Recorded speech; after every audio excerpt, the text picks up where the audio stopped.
Buenos días, queridos estudiantes. Les saluda la profesora Zoila Lavado. Esta es la asignatura de Ciencia y Tecnología de primero y segundo de secundaria. Hoy trabajaremos la segunda actividad titulada Argumentamos las implicancias del desarrollo científico y tecnológico para optimizar el acceso al agua. Vamos a trabajar con la competencia Explica el mundo físico basándose en conocimientos sobre los seres vivos, materia y energía, biodiversidad, tierra y universo. Las capacidades, comprende y usa conocimiento sobre los seres vivos, materia y energía, biodiversidad, tierra y universo. Y evalúa las implicancias del saber y del quehacer científico y tecnológico. Como evidencia, vamos a elaborar argumentos para el discurso que fomentará las acciones para ejercer el derecho al agua, tomando en cuenta la implicancia de optimizar el recurso agua, empleando las aguas grises y explicando la hidráulica Inca. Bueno, recuerda también que debes tomar en cuenta dos criterios de evaluación. El primero, expliqué basado en información científica sobre las propiedades del agua y por qué el agua es escasa. Y el segundo criterio, argumenté utilizando conocimientos científicos mi posición sobre la importancia del agua para los seres vivos. Ahora es momento de analizar esta infografía sobre Perú, paraíso del agua. Nuestro planeta cuenta con 1.386 millones de hectómetros cúbicos de agua que se encuentran en nuestro planeta. El 71% de la superficie del planeta está cubierto por agua. Perú se considera el paraíso del agua debido a que ocupa el 8º lugar en el ranking mundial de países con mayor cantidad de agua. En nuestro país se encuentra el río Amazonas, que es el río más caudaloso del planeta, y también contamos con el lago Titicaca, que es un lago navegable más alto del mundo. Además, cuenta con miles de lagunas y cientos de ríos, con la mayor cantidad de glaciares tropicales del mundo. Y su costa del Pacífico posee una gran variedad hidrobiológica. Debemos aprender a cuidar, por esta razón y por otras más, nuestra increíble riqueza hídrica. Nuestro país cuenta con 1.768.172 hectómetros cúbicos de agua. Por esa razón decimos que nuestro país es un país privilegiado al contar con el 1,89% del agua dulce mundial. El 2,5% del agua es agua dulce y consumible por el ser humano. 1 de cada 3 personas en el mundo no dispone del agua suficiente para satisfacer sus necesidades diarias. Sabemos que 200 kilómetros cuadrados de glaciares en la Cordillera Blanca de nuestro país se han derretido desde el año 1970 por el cambio climático. En nuestro país se obtiene energía eléctrica a partir de las fuentes hidráulicas. Sabemos que el 81% de la energía eléctrica proviene de las centrales hidroeléctricas. Debemos sentirnos orgullosos porque el 71% de los glaciares tropicales del mundo se encuentran en Perú. También debemos tomar en cuenta que el Perú posee alrededor de 1.007 ríos. Contamos con alrededor de 159 cuencas y de las cuales 84 vertientes pertenecen al Amazonas, 62 vertientes son del Pacífico y 13 del Titicaca. El mar peruano tiene una amplia riqueza hidrobiológica, posee alrededor de 1.070 especies de peces, 1.024 de moluscos, 480 de crustáceos, más de 200 especies de equinodermos y más de 600 de microalgas. La clase pasada vimos cuáles son los usos del agua, en qué actividades se utiliza más agua. El 80% del agua se utiliza para el riego de los terrenos agrícolas, el 12% lo utiliza la población, el 6% se emplea en el campo de la industria y un 2% del agua se utiliza en el sector minero. El agua dulce disponible no alcanza ni el 0,5% de la totalidad de agua existente. El agua dulce se renueva gracias a la lluvia. El consumo mundial de agua se dobla cada 20 años, es decir, tiene un ritmo 2 veces mayor que el crecimiento humano. Según información del Programa Naciones Unidas para el Desarrollo, más de 1.100 millones de personas en el mundo carecen de agua potable y 31 países padecen escasez de ella. Y 2 de cada 5 personas no cuentan con instalaciones adecuadas de saneamiento. Ahora veamos cómo podemos optimizar el uso del agua en nuestros hogares. Piensa lo siguiente: el agua que disponemos ingresa a nuestro hogar y luego de haberla utilizado en nuestras actividades cotidianas, como por ejemplo al preparar nuestros alimentos o al asearnos, o hacer limpieza de nuestro hogar. Por lo tanto, para poder optimizar, tenemos que hacer un uso eficiente de la misma. Es allí donde pensamos en la tecnología. A continuación te presentamos una lectura sobre el uso más eficiente del agua. Se trata de las aguas grises. Estas aguas grises son aguas provenientes de las lavadoras, de las regaderas, de las tinas de baño y de nuestros lavaderos. Estas aguas residuales tienen un uso ligero, que pueden contener, por ejemplo, jabón, cabello, suciedad o bacterias, pero que están suficientemente limpias para, por ejemplo, regar las plantas de nuestro jardín. En algunos lugares, el agua de la tarja de la cocina es considerada agua gris, mientras que en otros lugares es clasificada como agua negra. Lo mismo que el agua del inodoro. El agua proveniente del inodoro, así como el agua de lavado de pañales, no debe ser considerada como agua gris. Tampoco reutilices el agua de ningún lavabo que reciba productos químicos, ni de casas que usan descalcificador de agua a base de sodio. A continuación se te presenta un esquema de ejemplo de sistema simple de aguas grises, que fue propuesto por Brad Lancaster. Veamos, nosotros podemos recolectar el agua de lluvia si colocáramos, por ejemplo, canaletas que están recogiendo el agua de la superficie de nuestros techos y conducir estas canaletas a través de unos tubos hacia nuestro jardín para poder mantener húmeda la tierra y así poder regar nuestras plantas. Cuando utilizamos el lavatorio para hacer nuestra higiene personal, se recomienda también conectar este lavadero con unos tubos que puedan trasladar las aguas grises hacia nuestros jardines, de manera que estaríamos aprovechando el agua que contiene jabón. Dentro de los beneficios de la utilización de aguas grises, debemos tomar en cuenta que si utilizamos las aguas grises, estos son componentes importantes de las prácticas sustentables del uso del agua. Hay muchos beneficios en el uso de las aguas grises, en lugar de utilizar agua potable para el riego de nuestras plantas. Por ejemplo, disminuye el uso de agua potable entre 16 a 40%, dependiendo también del sitio y del diseño del sistema.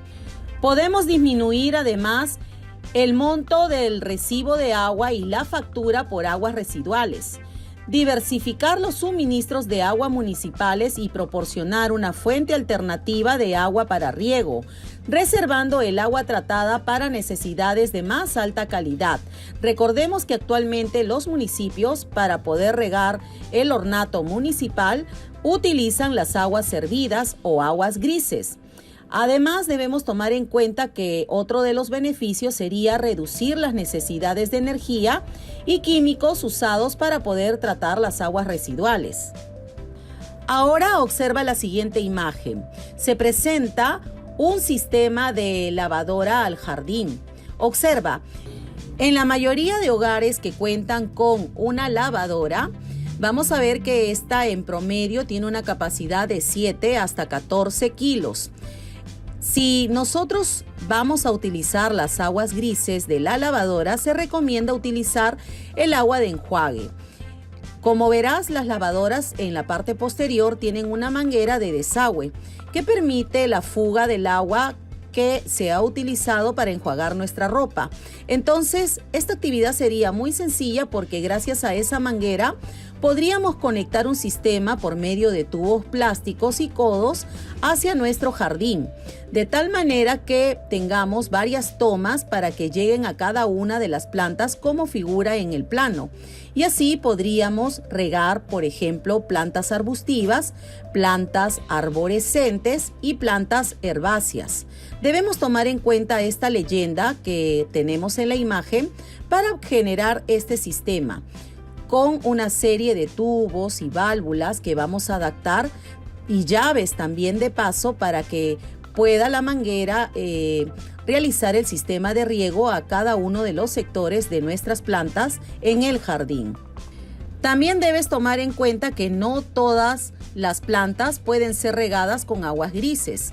Por ejemplo, un sistema bien diseñado encuentra el equilibrio entre la cantidad de aguas grises disponibles y la cantidad de irrigación de agua necesaria para las plantas. Debido a que la cantidad de aguas grises y el agua que las plantas necesitan fluctúan, la meta del diseño es encontrar, por ejemplo, el punto de acoplamiento óptimo, regar la mayor cantidad de plantas posibles, mientras se mantengan saludables. En los tiempos de lluvia, cuando las plantas no necesitan riego, puedes cerrar el sistema de riego de aguas grises para así aprovechar la lluvia. O en suelos bien drenados, dejarlo abierto. La cantidad de aguas grises que pasa por sistemas es minúscula, comparada con la tormenta, por ejemplo, que se puede presentar en épocas de lluvia. Si ya tienes un jardín, te recomiendo seguir 4 pasos. Primero, deberás tomar en cuenta qué área del jardín será regada por este sistema de aguas grises. Sé flexible ante la posibilidad de cambiar el diseño del jardín de ser necesario. Segundo, determina si las plantas de esta área son las apropiadas para regarlas con aguas grises. Tercero, haz un cálculo de cuánta agua requiere cada una de las plantas. Recuerda que es una estimulación del punto máximo de riego. Tus plantas no necesitarán toda esa agua durante todo el año. Cuarto, compara la cantidad de aguas grises disponibles con la necesidad de agua de riego para tus plantas. ¿Estas concuerdan? Trata de mantenerte alrededor de un 30% de las necesidades de riego de la planta. Tal vez descubras que tus plantas crecen con menos agua y, si ocasionalmente comienzan a aparecer estrés hídrico por escasez, puedes complementar con agua de lluvia o utilizar agua de nuestra grifería. Ahora también debes tomar en cuenta qué tipo de plantas pueden ser regadas con aguas grises. Por ejemplo, algunas áreas del jardín no son adecuadas para el riego de aguas grises. Por ejemplo, el césped o el área que está llena de plantas pequeñas, árboles frutales, arbustos, enredaderas y tomates. Entre las plantas más fáciles de regar con aguas grises están los árboles frutales o cualquier árbol. Adaptados a un clima local, prosperan con riego de aguas grises. Aquí observamos una imagen de Sunampe y Chincha Alta, donde se establece el riego con aguas de desagüe para legumbres, hortalizas y frutas. También debes tomar en cuenta qué productos debes evitar en las aguas grises. Las aguas grises pueden ser una fuente de buena calidad para el agua de riego o también pueden convertirse en un peligro para las plantas. Todo depende de los jabones y productos que se usan dentro de tu casa. Para mantener tus plantas sanas y felices, debes evitar productos como, por ejemplo, aquellos que estén compuestos de sal y sodio. Las sales se pueden acumular en el suelo y evitar que las plantas tomen agua. Con el tiempo, el crecimiento de la sal puede dañar o matar las plantas. El boro o bórax es un microcomponente vegetal, pero una vez que las plantas obtienen la cantidad de boro que necesitan, se convierte rápidamente en una microtoxina que dañaría tus plantas. Como el boro no es tóxico para las personas, es un componente común en los detergentes ecológicos. Para evitar el envenenamiento por boro en tus plantas, no uses jabón o detergente que contenga boro o bórax. Evita también el uso de blanqueadores a base de cloro. El blanqueador de cloro mata los microorganismos del suelo y puede dañar también a tus plantas. No lo uses en un sistema de aguas grises. Los blanqueadores que contienen peróxido de hidrógeno pueden usarse como una alternativa. También evita usar detergentes en polvo porque contienen altas cantidades de sodio. Usa por lo general detergentes líquidos. Se recomienda que no utilices aguas grises en ciertas plantas como por ejemplo las hortalizas de raíz comestible. ¿Cuál sería la razón en este caso? Son peligrosas para la salud. Alguien que ingiere una raíz de cultivo sin lavarla podría estar ingiriendo aguas grises. La mayoría de los códigos sobre el uso de aguas grises en Estados Unidos, por ejemplo, prohíben el riego de los cultivos de raíces. Las plantas de sequía establecidas. ¿Cuál sería la razón en este caso? Hay riesgo para la planta. Las plantas que nunca han sido regadas antes, como un roble o como un viejo cítrico que nunca fue regado, están acostumbradas a largos periodos secos y podrían resultar dañadas por el riego frecuente. También debes tomar en cuenta que existen plantas que posiblemente prefieren un suelo ácido. Esto depende mucho del pH de las aguas grises. Las aguas grises tienden a ser básicas, es decir, alcalinas, y a las plantas que prefieren el suelo ácido les puede ir mal con un agua de riego básica. Puedes usar un detergente líquido con un pH neutro, por ejemplo, y agregar corteza ácida a las cuencas de mulch para crear un suelo de condiciones ácidas. La variedad de plantas que comúnmente prefieren un suelo ácido incluyen, por ejemplo, a las plantas como los helechos, azaleas, rododendros, camelias y mora azul. Puedes revisar también las necesidades de pH de tus plantas en algún libro de plantas o de jardinería. Si el libro no menciona el pH o las condiciones ácidas, es generalmente seguro asumir que la planta no necesita condiciones ácidas, como las plantas comunes de jardín que prefieren condiciones neutras o ligeramente alcalinas. Recuerda también que se te informó que el césped no se puede regar con aguas grises. No es práctico intentar regar el césped con agua de sistema de simple de aguas grises. Si tienes césped y quieres reutilizar las aguas grises, considera quitar una porción del césped y plantar otros tipos de plantas como las que ya mencionamos. Cualquier planta sensible y difícil de cultivar no será buena opción para regarla con aguas grises. En nuestro hogar no hay necesidad tampoco de generar un sistema. Podemos usar las aguas grises sin un sistema. Por ejemplo, podemos utilizar el método de barril y manguera para la lavadora. Simplemente coloca la manguera del drenaje de la lavadora en alguna ventana cercana. Se requiere una ventana cercana al aparato y luego vierte el agua en un barril de plástico de aproximadamente 50 galones, es decir, contiene hasta 190 litros de agua, y conecta esta manguera de jardín a la base del barril. Hay muchas opciones para conectar una manguera de jardín al barril. Los accesorios específicos que usarás dependen de lo que puedas encontrar en la ferretería. Otro método es sin agujero en la pared. Sujeta una pieza de madera de una base de 2x4 a la base de una ventana cercana a la lavadora y perfora un orificio de este tramo de madera en lugar de hacerlo en la pared. La ventana entonces se cerrará sobre el segmento de madera y el tubo tendrá una salida sin haber ningún agujero en la casa. También podríamos colocar la lavadora en el exterior. Podemos instalar nuestra lavadora en el exterior de la casa, por ejemplo, en la zona de jardín o en un lugar donde no haya techo. Esto requiere de temperatura sobre el nivel de congelación. Conecta la lavadora a una llave exterior y usa solo las descargas de agua fría. También podemos, a través de cubetas o sifones, hacer la recolección de las aguas grises en cubetas y esto nos permitirá, además de regar nuestras plantas del jardín, ejercitarnos. Recolecta las aguas grises de la regadera poniéndoles un tapón a la tina para poder recolectar el agua. O simplemente báñate sobre la cubeta. No olvides recolectar el agua clara mientras esperas a que el agua se caliente. Si el jardín de la casa está a nivel más bajo que la tina, puedes usar un sifón para enviar el agua al exterior con una bomba de mano o también puedes utilizar una manguera.